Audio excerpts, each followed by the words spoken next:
got anybody out on the west side of Ann Arbor, it's early. It's about 6 o'clock, I believe. A little after 6. 12's got somebody hemmed up at Speedway on Stadium, Ann Arbor.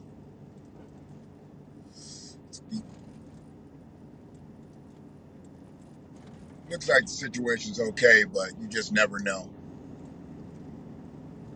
Looks like they got somebody hemmed up. So make sure your people are all accounted for. That being said,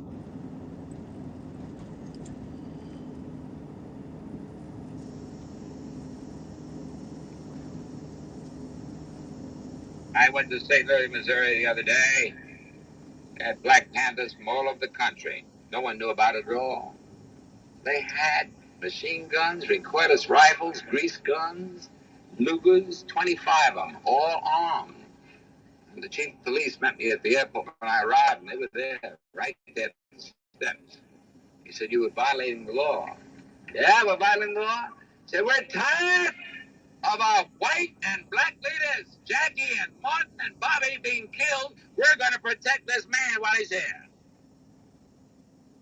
They didn't arrest one of them because they said if you arrest one, then someone's going to die because we are ready to kill.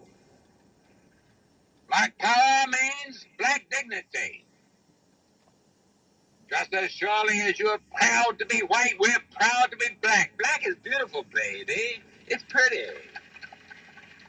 I always say to my brothers, I say, "Baby, don't worry about the white chicks. We got everything from chalk to charcoal in our own race." You know, see? Black is beautiful. Black is beautiful. Black power means dignity. Means we're going to walk side by side with you or through you. We're going to be with dignity and integrity. We don't want any more than you have, and we're not going to accept any less than you have. That's black power.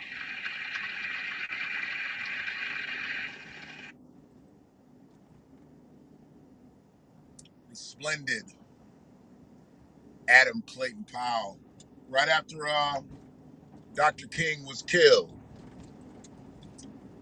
A lot of people don't know about Adam Clayton Powell. I didn't know enough about him. I've learned about him through the years. My father used to talk about him. And we didn't use the term unapologetic back then, but he just talked about being a politician and being a preacher. He never let that shit really cross paths much. He knew when to get grimy with the politics, and then he knew when he had to pick up that Bible down that road. He was a chameleon of sorts. And I want to thank Sister Shanna. She ends up checking this clip out. Thank her for uploading that because it was kind of right when I needed it. Caption this clip, starting with us, ending with us, because I believe that's what we have to do. As a people, we got to start with ourselves. I mean, I'm always going to fault white supremacy for our overall failure to be able to rise in this country. Absolutely. I'll always fault them. White supremacy is a structure, it's a mass, it is a them. It's not just one person. It's not the Ku Klux Klan. It's not the Oath Keepers. It's not the Proud Boys. It's not the neo-Nazis. White supremacy is a system. And that system has held us down, held us back, thrown us off course, derailed us, whatever you want to say. And it's just got to a point where I think some people are just tired of fighting white supremacy. And they're willing to acquiesce and just take what we're given. And right now, we're just not being given anything. So are you really willing to take nothing and still be accepted to do your thing out here? I mean, look at people right now. They don't want to go to work. because they making more money sitting at home with these benefits that were ignorantly thrown out. I've never agreed with all the extra unemployment revenue and the stimulus, the way they put it out there. I mean, truthfully, look what they did. I mean, they gave you 1,200, and they gave you 1,600, they gave you 1,400, 1,400 a head. You know, they literally put a number. I don't know where they got the 14, why that came up, what made them think that that was going to help us be able to take care of people out here. $1,400, 1,400 a head, whatever, after months of getting nothing. But for Black Americans, we've got nothing from white supremacy. We've got nothing from the government. Whereas pretty much every other ethnicity or group has gotten something from Joe Biden since he's been in office. And what are we going to say? Oh, it was a pandemic and he couldn't do anything. But he gave $50 million to Asians. Hell, Barack Obama, right before he walked out of office, he gave $1/3 billion to Palestinians. He gave $1/3 billion to Palestinians, but here, Joe Biden's just gave $750 million to Israel to kill Palestinians.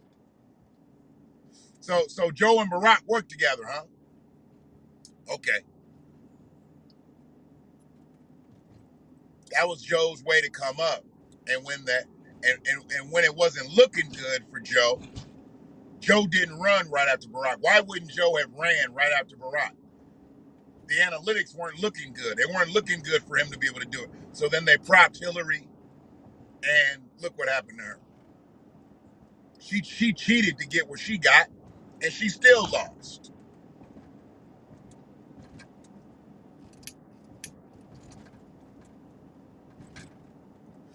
That shit was crazy to me. It was crazy, the fact that nobody noticed that Joe Biden just stepped aside. He stepped aside and let somebody who wasn't even in place. Hillary didn't have no position in the immediate cabinet. Just because she was Bill Clinton's wife, just because she had been a lifelong politician, that's why she gets the nod. No, the Democrats put up and prop up who they think can win, not who's going to be best for us, Black people, or Americans in general, period. Who they think can beat the Republican. That's who they prop up. That's who they prop up. Why do you think the Republicans are propping up Donald Trump? A one-time politician. He had never been in politics ever, but now he controls the Republican Party. Y'all don't think that's crazy? Y'all don't think that's crazy that somebody else came out of nowhere to become president? I mean, I expect a politician who's been in play for years and years and decades to make a run, or a newer politician who's worked his way up, mayor, governor, attorney general, whatever. Not somebody that walks in off the street and says, I'm going to be president, and wins. He couldn't have been that great of a politician. He had never been in politics. So how did he win the election? It was because Hillary Clinton wasn't that good of a politician.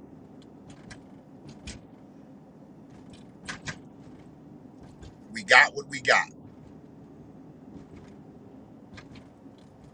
But now Joe's in there. And after voting for him almost 90% strong, Black Americans are sitting here and we've gotten nothing. We've gotten absolutely nothing for his first 100+ days in office. And we're going to continue to get nothing because we're so fractured. We're so severed. But we want a cape for everybody. And anybody that's fucked up out here, anybody that's marginalized out here, I totally get it. We should definitely be in allegiance with anybody that's being fucked up out here. But where I have an issue is when we do that, we don't ever have anybody that's in allegiance with us. That's a problem.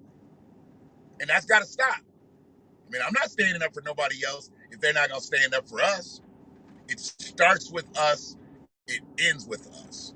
With your family, if you got a family that's divided on your political beliefs, you know, on things you stand for, you are fucked up. If your family is not unified, you are fucked up.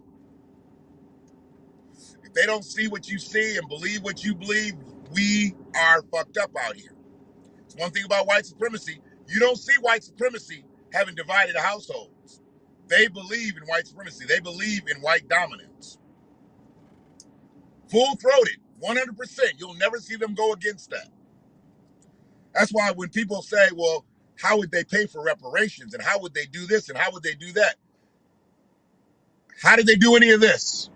How do they do any of this stimulus money? How do they do any of these rescue plans, these bailout plans, this whatever? They did it through politics. People that lobbied for certain groups got certain shit. But as black people, we can't even get on the same page for reparations because we can't get black politicians, people who are in power, to even side with us. I mean, how can you have black politicians say, no, black people don't need reparations? They were voted into office. They need to be voted out of office.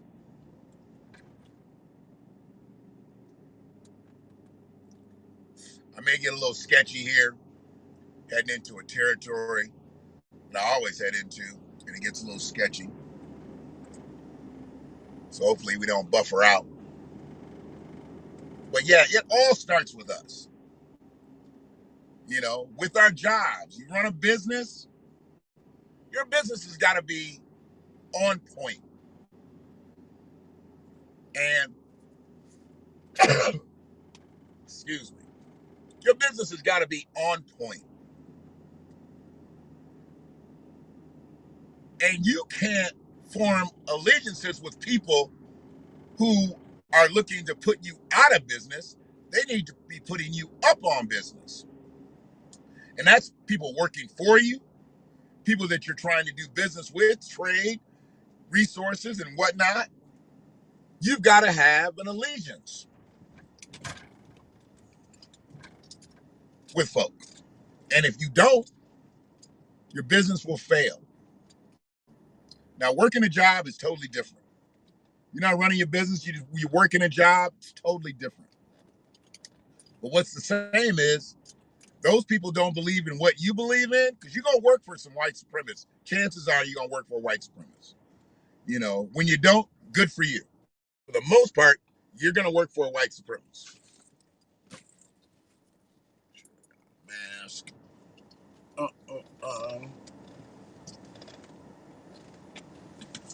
Second. Oh, mask on my seat earlier. But yeah, you're going to work for a white supremacist. And if you work for a white supremacist, that's okay. As long as they don't do shit to hold you back. Because there are some white supremacists that they might not be a bad employer. Overall, they might not be a bad employer. Order my coffee here. Excuse me one moment.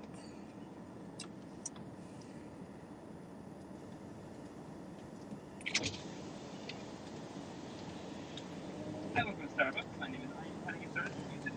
Good morning, Ian. How are you today? I'm doing pretty good. How are you doing, Ken? I'm doing good. I'm going to do my venti mocha. Hot today? We're doing hot. It's morning time, so I'll do some hot. Oh, yeah, sure. Alright, Mocha. With milk. Correct. Extra shot.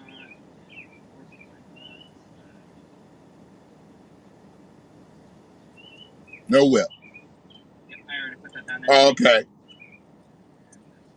anything else for you? That is it today. I appreciate you, sir. Thank you.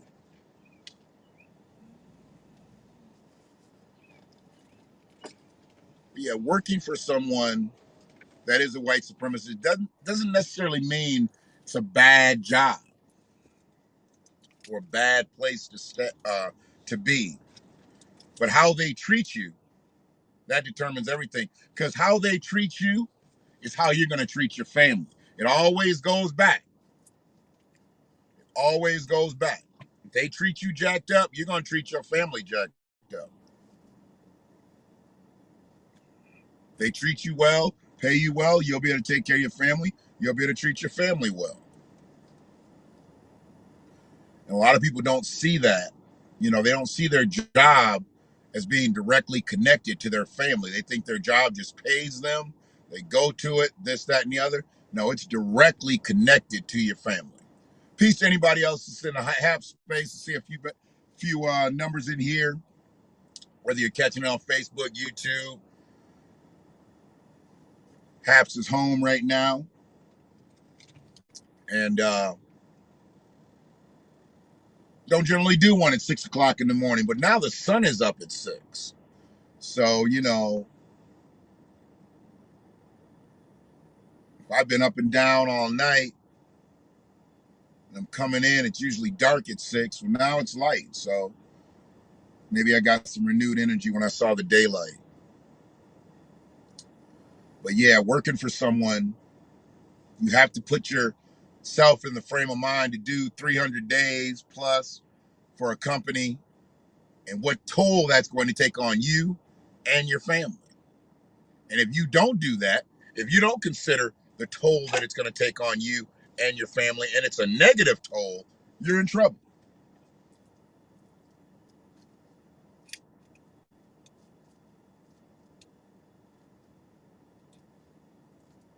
You're in trouble because it all matters. Even running a business, what type of business are you running to where it directly affects your family? You know.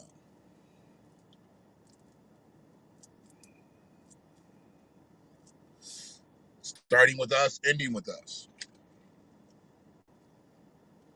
There's so many things out here to distract us. I mean, your family can distract you. Your job can distract you. Really, what's distracting a lot of people right now is politics. You know, and that divides families. Everybody doesn't think and believe the same way I do in my family, but I think they understand what I believe. And as far as where white supremacy is, they definitely understand. And they definitely agree. I don't think they understand how severe it is because they haven't gone through the same shit that I've gone through. And I get that. Excuse me. Morning, sir. How are you doing today? I'm doing well. That is very good. How's your morning so far? So far, so good. Good. A bit slow today, which is nice. Yeah, I've actually been able to, keep up to date with things. I get it. Can I get a stopper? There you are. I appreciate it. Well, hopefully everything works out smooth for the rest of the day. Thanks so much. Thanks, Ian. Appreciate you guys. Yeah, he's one of the nicest kids that they got, and he started memorizing my order. It was just crazy because I hadn't seen him, and I was like, "How'd you get my order right like that?" He's like, "I've listened to them say it, you know." And I don't know what they make at Starbucks. You know, I don't pocket watch. I don't know. I know everybody's supposed to should be trying to shoot for $15 an hour. Hopefully they're making that. I don't believe they are, but hopefully they're making that. Probably with tips they do. But their actual wage should be $15 an hour. I think anybody that's out here serving the public like that, they can at least make that money because Starbucks is worldwide. So if you can afford to open up and run a Starbucks, you can afford to pay these people adequately. But yeah, politics has gotten the world twisted up now. And I think where black people are getting lost, black Americans are getting lost, is that we're thinking so national. Where it all really starts is local. And I know a lot of people are like, what you doing talking to so-and-so? And how come you talk to so-and-so? Because at the beginning of this year, I focused on talking to local politicians, local elected officials, people who do things around this community, people who knocked on our doors and campaigned for our votes. And once I cast my vote for said people, I wanted to talk to them and see what they were going to do out here. Not that I'd be in agreement with them just because they came on and they talked to me, you know. And I had questions about restorative justice and reparations and things like that. But that all starts on a local level. We can't just shoot it up the flagpole and think we can just start talking to Joe Biden about shit, because he's not going to talk to us about shit.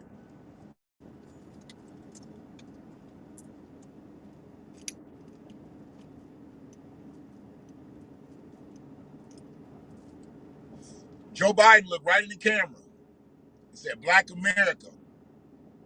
When my campaign was on the mat, when it was on it, I mean, it was on its deathbed. Joe Biden was done. He was in 7th place. And Black America pulled him out of 7th place and elevated him to the presidency by voting higher than any other group out here.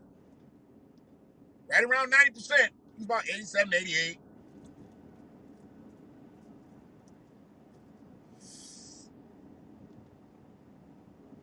And he said, "You had my back, I've got yours." Now, I always felt that was bullshit. I didn't think Joe Biden was going to have our back. I didn't think because he had been elected, he was going to do the right things. I just said, you know what? I'll sit back and wait. But I'm not going to wait without questions, because I fucking supported his campaign, supported Kamala's campaign. I mean, I feel if you don't do anything else, you have the right to ask questions when you donate to somebody's campaign. You absolutely have that right. And if you don't think so, what you donating for? If you're not, I mean, you're supporting. If I'm supporting you and I'm keeping you alive politically, I have the right to ask questions. I have the right for concerns.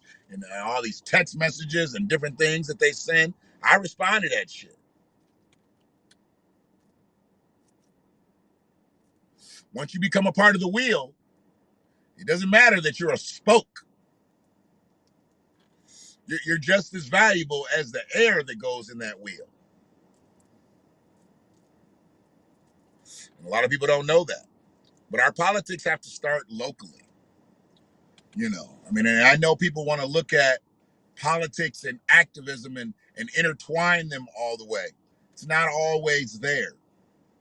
I mean, politicians come and they want to sit and they want to hammer in everything that they're going to do so you vote for them.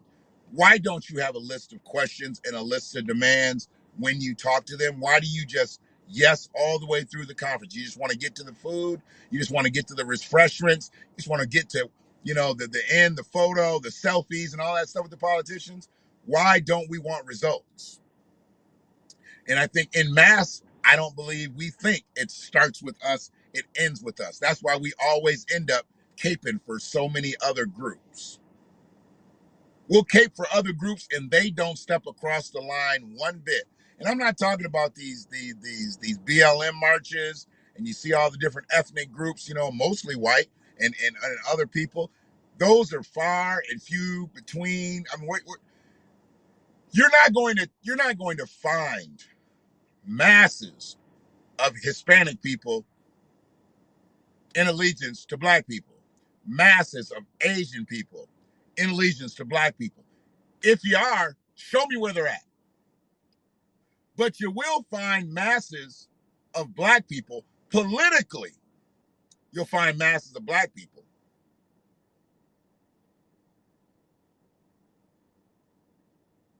that will go across every ethnic line and support and support and support. And we got to do this and we got to pray for this and we got to work with this. We got to work with that. We want to help out every marginalized community through our Congressional Black Caucus when everybody else's caucus only works for their people. How can we be so dumb? Politically and just literally. If you're not here for us, how can we be here for you? That's all I want to know. I just want to know, how can we be in a space for someone and they not be here for us?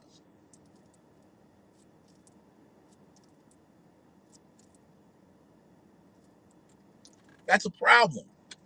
And it's a sickness. It's a sickness to want to continue to try to elevate someone when they won't do the same for you. And it's a sickness because you're now elevating them up above you. You're pushing yourself further in the cellar.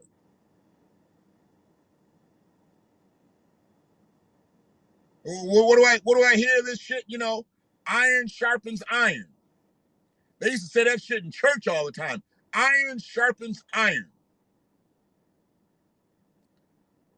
Well, how fucking sharp must we be if we as one collective can elect a president? I know Joe Biden had another 40 million votes to beat Donald Trump, but think about it.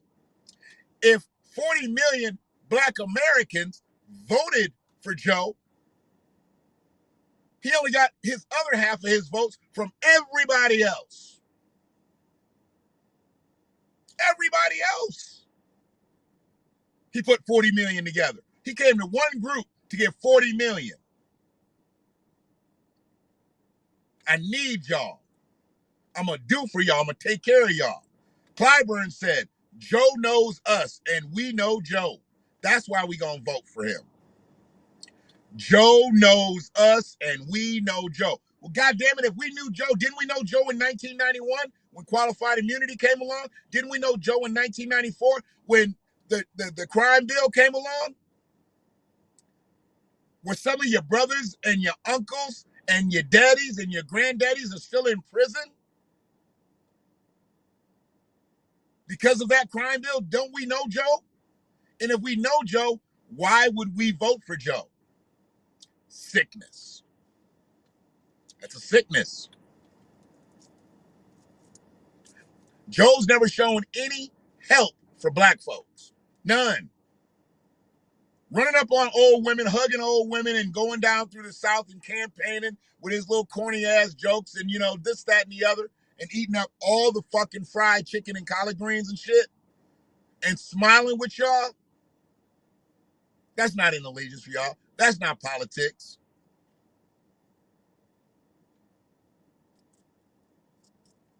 And you get them in your midst and you don't even ask them for real shit. What about prison reform? What about police reform? Let's start with the biggest debt. Because you need to start with it because it breaks off into all the other stuff. You want to talk about prison reform, police reform? We can start talking about all them crime bills. We can just start with qualified immunity. Get rid of that. Okay, let's go on. Qualified immunity is doing more damage than any taser, any gun, any handcuff, any whatever. Just because they can say, I feared for my life.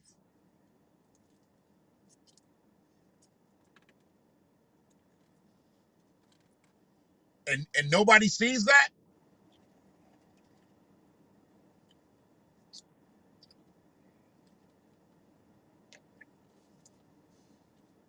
Y'all want to try to catch that big fish, and you're not going to catch that big fish. But if you catch a whole bunch of small fish, that big fish going to start starving because that big fish eats the small fish. So when you catch the small fish, that big fish going to start coming up closer to the top of the water, wondering where all his goddamn food's going. And that's when you hook the big fish.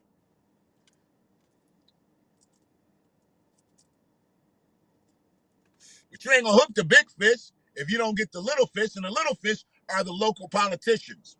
You start turning them around, getting their attention, and having them do what you want them to do, what you had them elected to do, the big fish will start looking.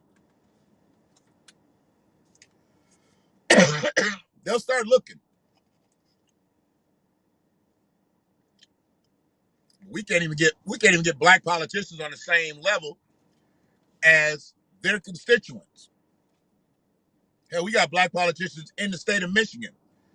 And, it is what it is. But they've been free Palestine all week. Free this, free that, stop this, stop that, all week. For the last few weeks. But they haven't taken 21 days to be that full-throated about restorative justice for Black Americans ever. Ever. Ever. Every time there's some type of plight. I mean, when you have Maxine Waters holding up signs, "Stop Asian Hate," when have you seen Maxine Waters with a Reparations Now sign? Have you even seen her with an HR 40 sign? You know, because that's what they really want to talk about. They don't want to talk about reparations. They feel like there's too much depth, and they know HR 40 has no depth, so they'll talk about that. But that's to get the conversation started. But have you ever seen Maxine Waters with that? Have you seen anybody else in the CBC talking full-throated about reparations?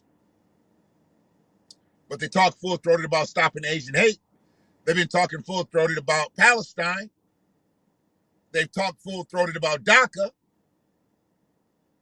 And all these groups have situations where they have people lobbying for them. I get it. They have people lobbying for them. Caucuses. The AAPI caucus. The Hispanic caucus. We got the Congressional Black Caucus. They lobby for everybody else. Those are local politicians made up into federal politicians. And, hey, we don't think they owe us something. They keep getting voted in. You had Cummings, you had Lewis, and now you got Waters. 3 of the top Black Congress people with 3 of the worst districts. Now, Lewis and Cummings are gone. Maxine's still hanging on. She still got life. But why are our 3 top Black politicians got the highest homeless rates and the worst looking districts? But they still get reelected. Who are they getting reelected by? I mean, I realize they're part of the wheel, and yeah, they got a lot of white votes too. But what if the Black people stop voting for them? What if they stop voting for them? They'd lose, just like Joe would have lost. You had most groups at 50, 60%. So you got half to 2/3, about 65%, because that was the Latinos, I believe. So you got half to 2/3 of all these groups that voted for Biden for him to get 40 million votes. But we voted almost at a 90% clip. Let's just say we go right with everybody else, and we go in between 50 and 65%. So you knock anywhere from 35 to 40% of the Black voters off of the election from last year, you'd still be saying President Trump.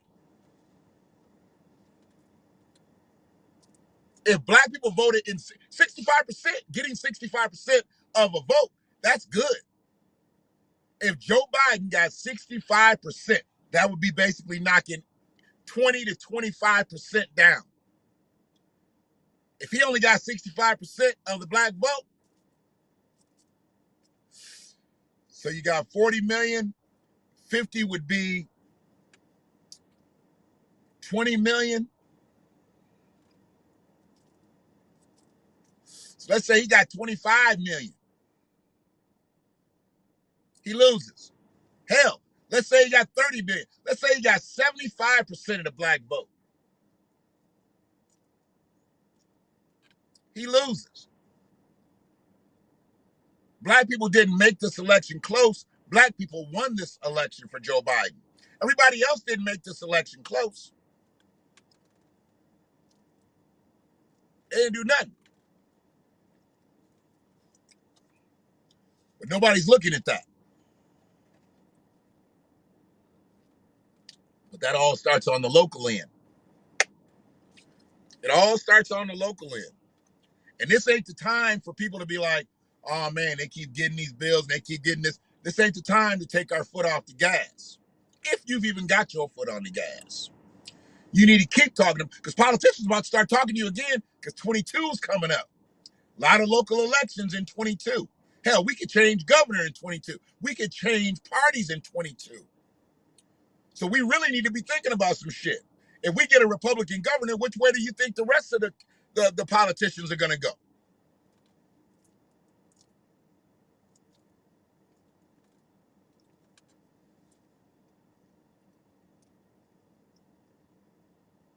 But it starts with us. It ends with us. We cannot concern ourselves with everybody else out here, because everybody else out here ain't concerned with us. I don't know if it was just an exaggeration, but I could have swore I just seen a post where like a 3-year-old or 4-year-old shot a 2-year-old. I don't know. Somebody was like, because there's been so many shootings. So many shootings. We're so out of pocket with having these guns in the homes and kids being able to access them. That's us. Only way I can call white supremacy on this is because I know that white supremacy dumps guns into black areas.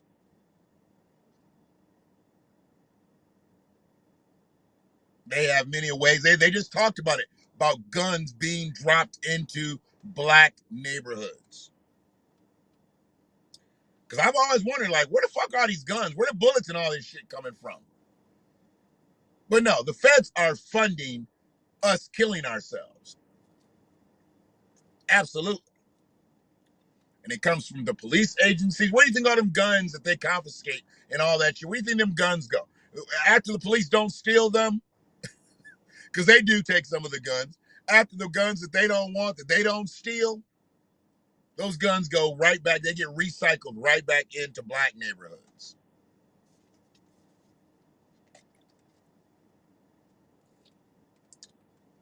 But don't nobody want to look at that. But I don't feed off into the black on black crime. Having a lack of resources puts us in these positions. Just like, so they were doing something down in Detroit. They had a family day, Detroit police, they had a family day. You could come out and talk to the police and take a picture with a police officer and see police officers in a different light. Had car shows, when they really want to get black people out, they bring out cars and they bring out barbecue and shit. When you get the grill smoking and you get the car shows going, that's when you get black folks out. And goddamn it, don't say it's free. Because if you say it's free, they bringing every motherfucking body out. They're going to make it a play day that day. Now, we coming out of the pandemic, so, people a little bit more free. The vaccinated people ain't got to wear masks, this, that, and the other, whatever. I don't see a lot of people abiding by that shit one way or the other. And I've been in a couple stores where they had mask mandates, but they were letting people come in and buy shit without masks on. I'm just not that motherfucker that's going to be up here posting every time I see somebody without a mask on. I got my shit on, and I'm good. I go to the gas pump, I got my gloves on, my mask on, and everything, and I'm good. I can't worry about another motherfucker. I have to worry about what I potentially could take back home. And I'm not taking none of it back home. The mask, the gloves, nothing.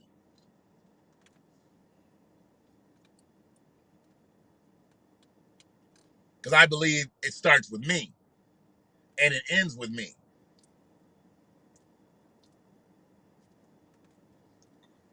I done had people drop all around me. I done had people get sick all around me. And I didn't touch one day of it. Didn't lose no taste, didn't lose no appetite, didn't lose no sleep. Because I'm going to do what the fuck I need to do. Good morning, Jeffrey Giggles. Welcome to the Half Space. Appreciate you checking in.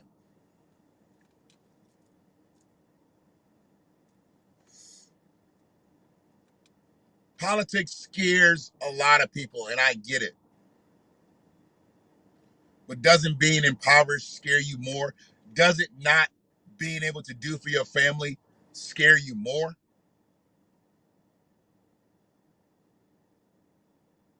I believe the name Giggles definitely reminded me. And what territory are you from, Jeffrey? I do believe I remember conversing with you. I just don't remember where you're from.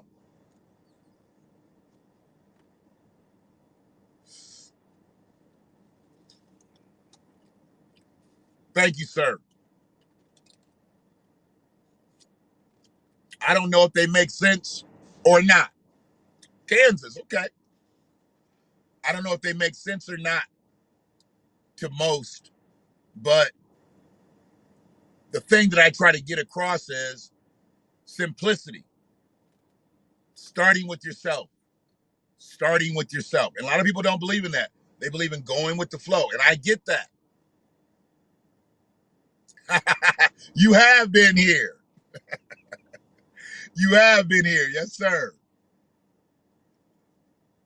I decided to do this cast this morning because the sun now comes up with the daylight saving time stuff. Usually when I'm up at 6 o'clock, if I'm out and I'm driving, I'm heading home, it's dark. But I walked outside to sunlight and I was like, damn. And I got some energy to do this. I appreciate you. What's behind the name Giggles though? You know, I'm gonna go off. I don't have a script, but I know where I'm at in my cast. But what's behind the name Giggles? Are you a comedian? Are you where did Giggles come from?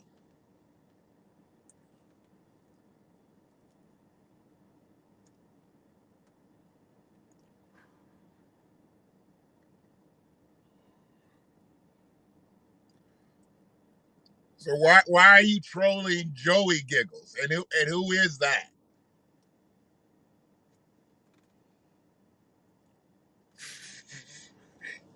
Okay. Is this somebody that I could Google? Could I Google Joey Giggles? Is he somebody that causes problems out here? I could.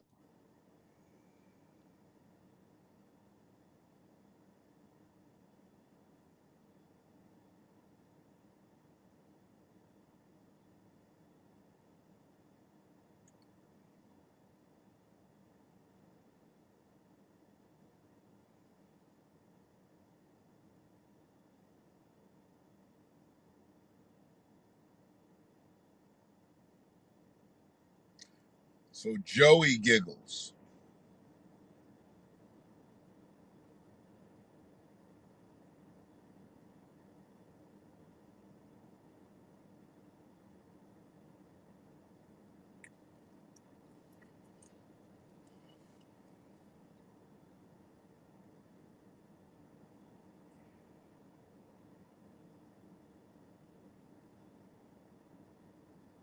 There's Joey Giggles, JGF.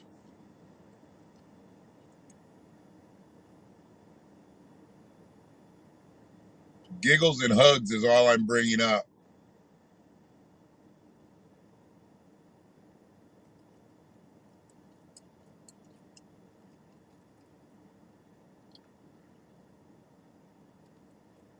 His name isn't Joey Percy, is it?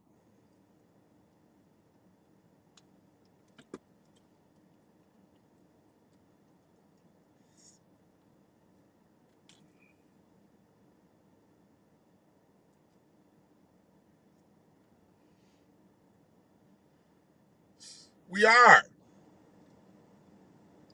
But when things separate us, like demonic ideologies,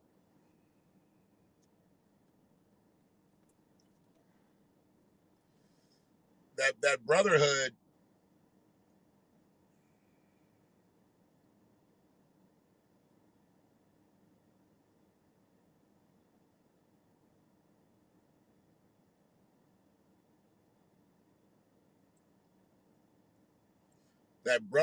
is compromised. Says he has, I don't know, it says Joey Giggles has reflex sympathetic dystrophy. I don't know what that is. There's a couple different Joey Giggles, so I don't know which one we'd be talking about. Demonic ideologies. When you don't like a person because of the color of their skin, and you can't even just take that dislike and move on and say, you know what, I don't like the person because of the color of their skin. You want to try to destroy that person because their skin color. That's demonic. See, I don't get all into, we're not going to go biblical with what I look at as a demon, a devil. I think you are a devil, you are a demon when you take your dislike for somebody to such a level to where you want to either do some type of physical, mental, spiritual harm to somebody. You're a demon. And that's used on a lot of ways. I think that's how the construct of white supremacy was created. I mean, people are hated because of the color of their skin. People are hated because of a religion that they follow. People are hated for stupid shit. I mean, that's why, like, I hear young kids say, I hate that. And I'm like, no, you don't hate that. It's just something that does not entertain you the way you want it to be entertained.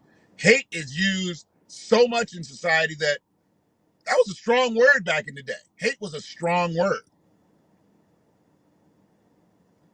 And now it's just flipped out. Hate, hate, hate, hate, hate. If you don't agree with someone and you firmly go against their theory, you can be looked at as having hate speech. Just depending on who the person that is translated to.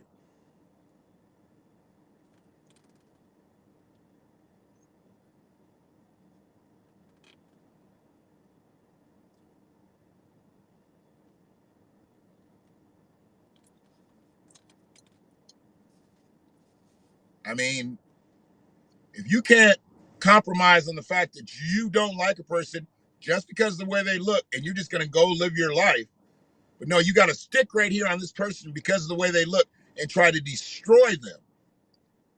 And there's a part of this country and a part of our history where that's just what things were. Things are like that now.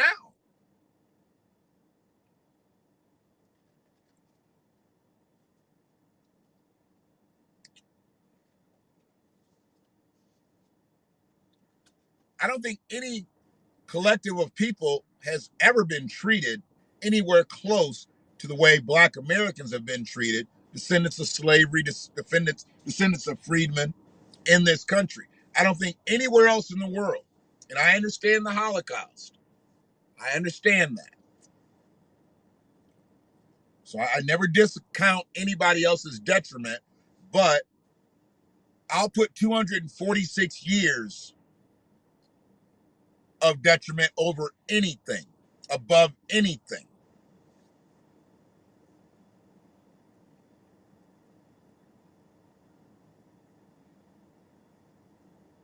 I mean, 246 years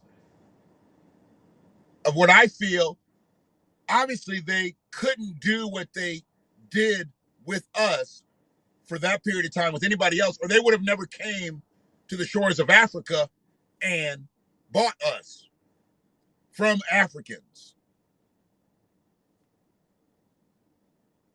If they could have used Hispanics, if they could have used Europeans, they could have used Native Americans, indigenous people, whatever they want to call them, indigenous people, excuse me. If they could have used them, they would have. But they weren't pliable to do what they needed to do. So they came to a land where people were not only pliable, they were resourceful, they were smart, they were brilliant people already doing things. They didn't bring a bunch of fucking dummies over here to help build this infrastructure. They brought people who already knew how to do things.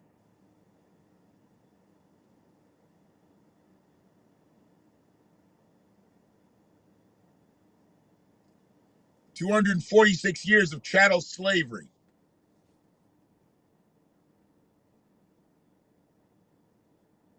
They were able to do that because they had an allegiance with elitist Africans. See, I've never said, well, yeah, they just came over and just ravaged us and started throwing us on slave ships named Jesus. No, there were some deals made over there. Our own people, supposedly our people, sold us. If it was just straight up ass kicking situation, I think we would have sent them back packing. Or if they wouldn't have never made it out. That first ship never would have left. If they just came to Africa and said, you know what, we're going to take you back to this territory and rule you, I don't think it would have happened. They had allegiance in Africa.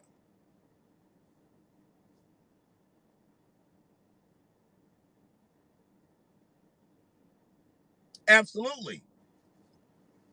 Muslims, all that shit. Everybody has had slaves. Everybody's owned slaves. Slave trade, slave trade started here in 1619, but it had been going on before that. I could never give them that type of credit to where they constructed the slave trade here. Now that shit had been mastered somewhere else. They just didn't have the people to come here.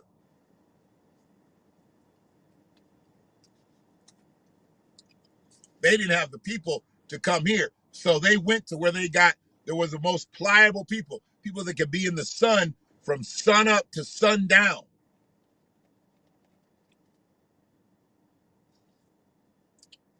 And they didn't bring us over here and shit, say, hey, we're going to put you to work and pay you and house you and all this other shit. No.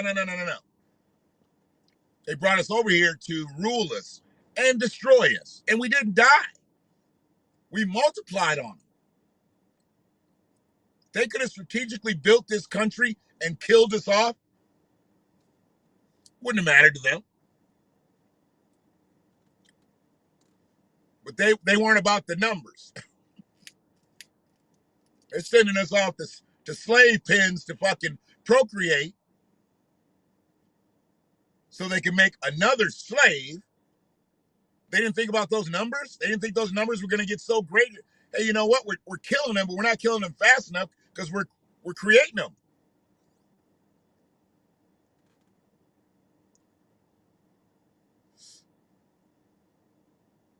Yeah. So England ended slavery 60 years before us. So why didn't we follow suit? Or why didn't we end slavery before England?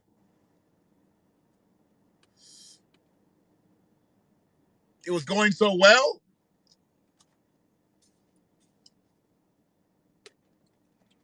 I mean, people complaining about not getting $15 an hour. They should talk to those people that got $0 an hour.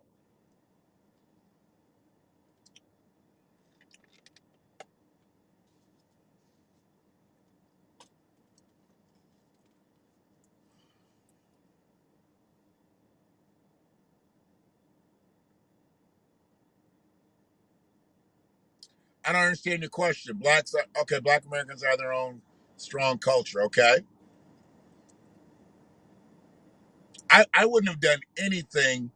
I could never put myself in the mind of owning a slave, of owning a human. So I'm guess I'm not understanding that question.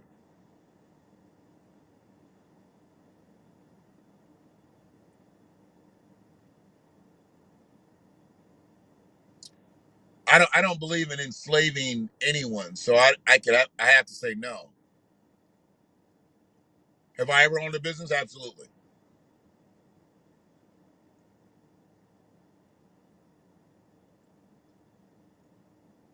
But buying, selling people shouldn't be a business. No, I never owned slaves. A slave is a person who works for nothing. When you enslave someone, you do not pay them a wage.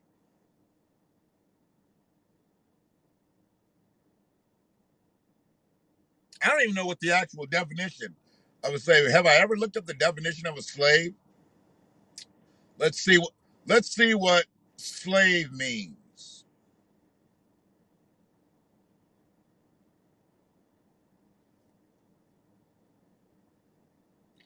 A person who is the legal property of another and is forced to obey them.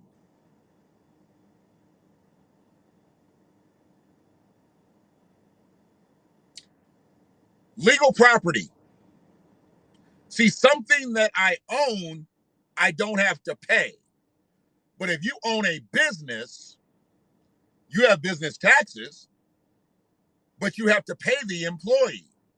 The employee is not my legal property. The only thing that's my legal property is my business, whether that be my intellectual property or whether that be my brick and mortar property. So I own that and I have to pay to own that. But I don't own the individual that works for my business. Employees aren't slaves. Thank you, Jeff. Giggles. People do work for nothing. Why do you think they're turning the country upside down? You must have just got here. We've already covered that part, and I appreciate you to go back and listen to the playback about and pretty much any of my other previous videos where I might have had hashtag fair wages in there. I talk about that. Yes, the government's been fucking over people for years, and they've allowed businesses to fuck over people for years. Low minimum wages and then low minimum wages in companies. Now all of a sudden everybody can pay these wages. I think that's bullshit. The government is absolutely a business.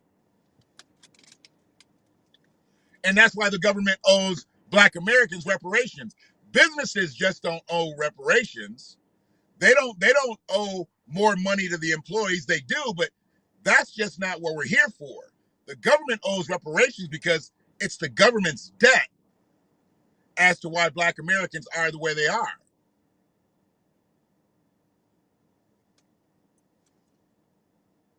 But you asked about owning a business, and you said if I own a business, I own slaves. That is wrong. Because I paid those people that worked for me.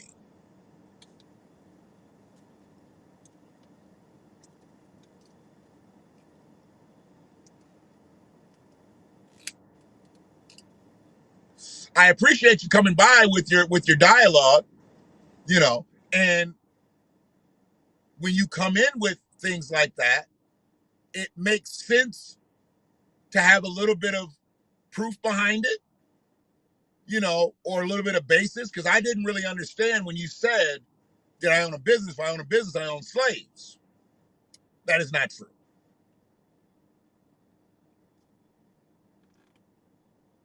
Slavery was the business.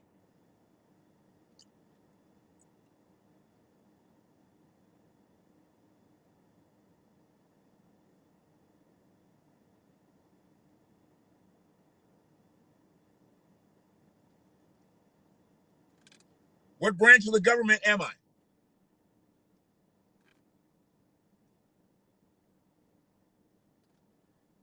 As a small business owner, what part of the government am I? And how am I controlling the population?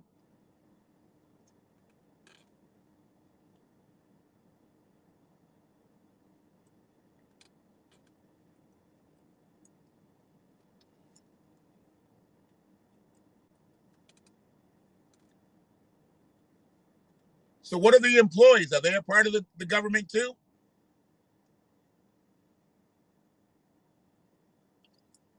Are the employees? Because they pay taxes too.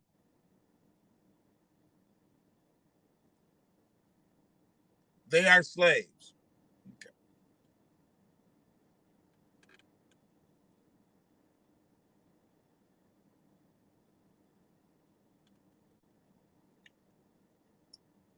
You seem to be a tad bit extreme in your beliefs. And we've gotten a little bit off course by you being so. So we're going to proceed to move in another direction. But I appreciate you, Jeff Ocean. I just need you to have a little bit more foundation. Okay. What kind of business do you own? What type of business do you own? Jeff, you went to school for business. So you're obviously a business owner.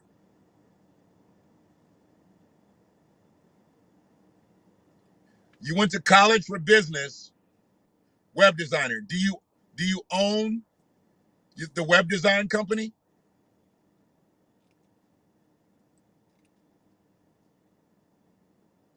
Do you own the company? Do you own your own company? You're a freelancer. So are you an LLC? Sole proprietorship? Okay. So you don't have any employees? You're your own employee?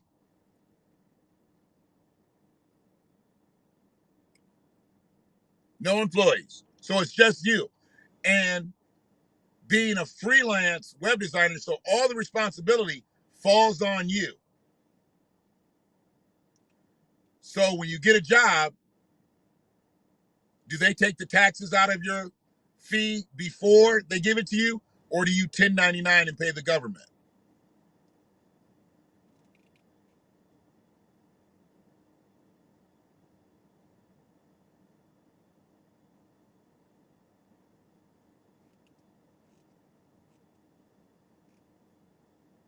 Oh, you're tax free. How are you tax free? How are you tax exempt?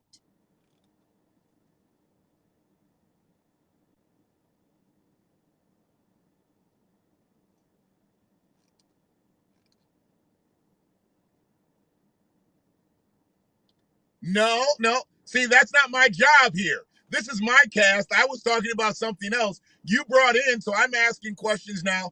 It's your job to answer my questions. I'm asking you how you're tax exempt. It's not my job to think about how you're tax exempt. Your job is to tell me how, because you're obviously up on something that I want to put other people up on so they don't have to pay too many taxes.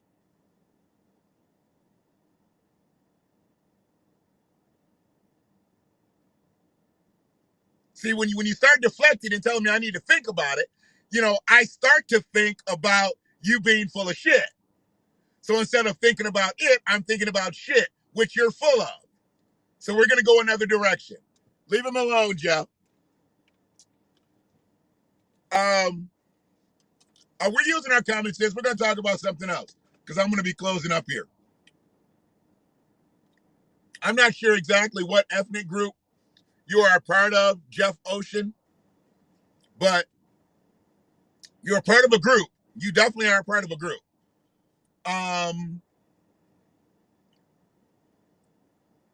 I don't deal with people like you because you're bad for the psyche of others. Because, see, you might have just caught somebody.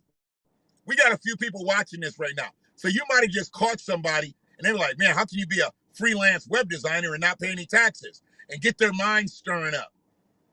And God forbid anybody tried to just Google that shit if you did, because you're not factual. You're lying and you don't want to talk any further than just circular talk. I can't do that. I can do that all day long, but I can't do that right now. I'm on a time constraint. I just found out my granddaughter's awake. She generally likes to eat breakfast within 60 minutes of her being awake. So I'm going to go fuck with that because I don't want that smoke. And you, I don't want to talk to anybody that wants to talk about defrauding the government. I don't know what you do under the table. I don't want to know. I thought you had some actual factual shit to really help somebody out. You're talking about cheating the government. You make money and you don't pay taxes and you just acknowledge that. I don't want to talk to you about that, Jeff. Okay? I don't want to do that. You do it. I don't know. I don't know what doing it under the table means. I don't like to do it under the table. I don't know what that means. I don't know what none of that means. Yeah. So thinking for ourselves, acting for ourselves,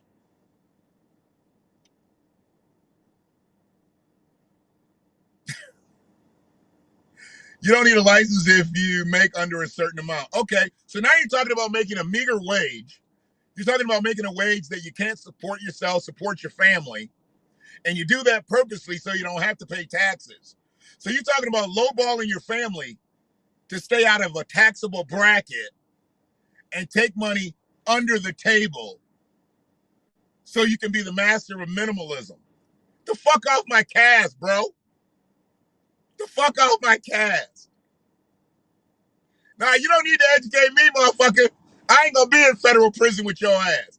Get the fuck out of here, dog. Get the fuck out of here. You done figured out how to make just enough money not to pay taxes and all that. Okay, what do you got, like 17 web design companies and shit? Oh, we're going to put this over here in the Acme web design. Oh, we're going to put this over here in the Bugs Bunny web design. Oh, we're going to, now come on, dog. Peace out. Peace. Come on, man. I hope you ain't black, Jeff. I really hope you ain't black, bro. I'm just hoping you ain't black. We don't need no people like you in the collective, bro. We don't need no people like you. Whatever ethnic group you are, they should be ashamed of you. Yeah. Jeff Ocean. That's probably not your real name, I guess. Jeff Ocean. Okay.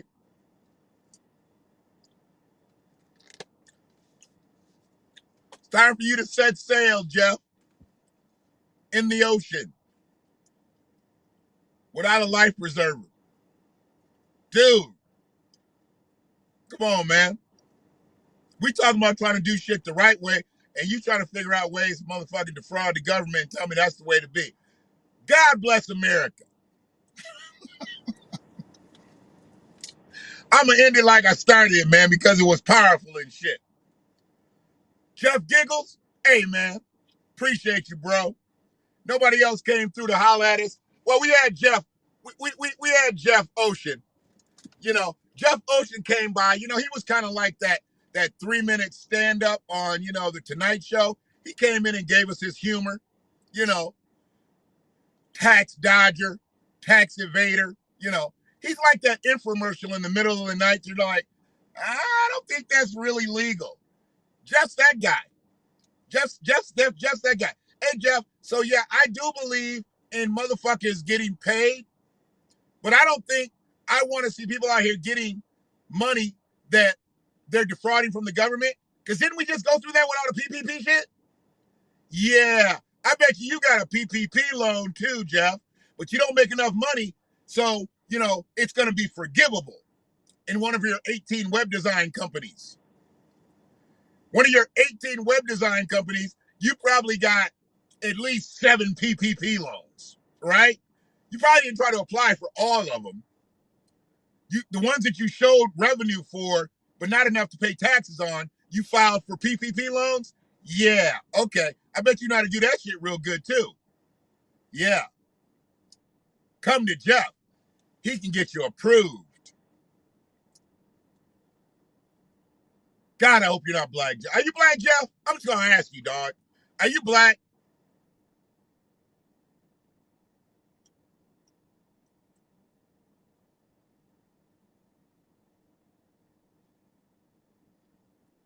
Jeff, are you black? Jeff Ocean, are you black?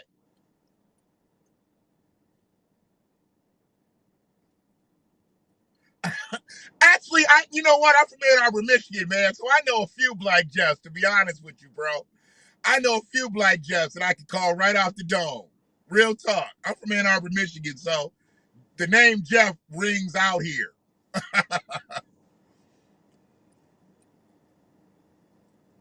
Race all you got now. Race all you got now? I don't know what that is. Now you're starting to speak in broken sentences, and that irritates my eyes when I have to read shit like that. That's your last resort. Dude, you know what you are? Are you like a travel agent? Because your name is Jeff Ocean, now you're saying last resort? Are you like a travel agent or something and you're just picking words out of your profession? Oh, do you sell timeshares?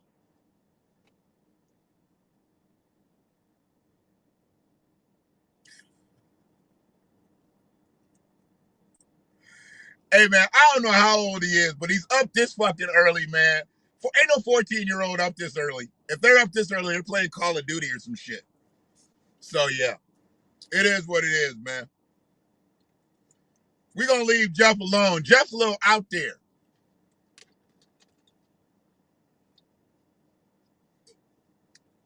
Jeff sells timeshares by the ocean, and maybe they're called the last resorts. We never know.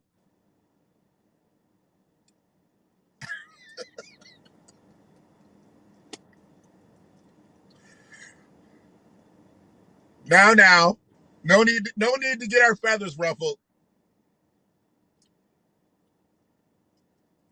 Now, do I gotta actually sit through the 3-hour seminar, Jeff, to get the 3-day vacation?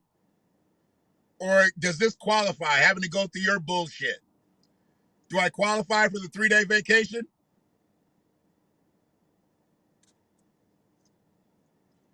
Did he call you gay? I didn't even see that. I didn't even see that. Why people always got to resort to, calling somebody out of their name when they get caught in their deflection shit? Yeah, Jeff can go, man. Jeff can go. But yeah, man, let me start with what I started with, man. Let me get out of here. Giggles. Am I stoned? No, I'm not stoned. That's him, Jeff. I know it's your first time you came around here. That's him. Likewise, Giggles. I know you want to be like all these other trolls out here. No, I'm not stoned. It's 7:23 a.m. No, I'm not stoned. Are you stoned, Jeff? You had a little crystal meth this morning? You did that last little line, you scraped that last little line together from last night? Don't ask me, am I stoned, motherfucker? I think I've been quite competent these 72 minutes that I've been on the air. I've been quite competent. Don't ask me, am I stoned? If people go back and scroll through what I've talked about and scroll through your commentary, they wouldn't ask me, am I stoned? They'd ask you, are you stoned? And have you submitted yourself to substance abuse counseling yet?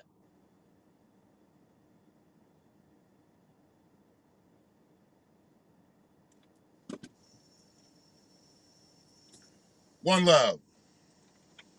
I went to St. Louis, Missouri the other day. They had Black Panthers from all over the country. No one knew about it at all. They had machine guns, recoilless rifles, grease guns, Lugers, 25 of them, all armed. And the chief of police met me at the airport when I arrived, and they were there, right there at the steps. He said, you were violating the law. Yeah, we're violating the law. He said, we're tired of our white and black leaders, Jackie and Martin and Bobby, being killed. We're going to protect this man while he's there. And they didn't arrest one of them. Because they said if you arrest one, then someone's going to die because we are ready to kill. Black power means black dignity. Just as surely as you're proud to be white, we're proud to be black. Black is beautiful, baby. It's pretty. I always say to my brothers, I say, baby, don't worry about the white chicks. We got everything from chalk to charcoal in our own race. You see? Black is beautiful. Black is beautiful. Black power means dignity. Means we're going to walk side by side with you or through you. We're going to be with dignity and integrity. We don't want any more than you have, and we're not going to accept any less than you have. That's Black power. Period. One love.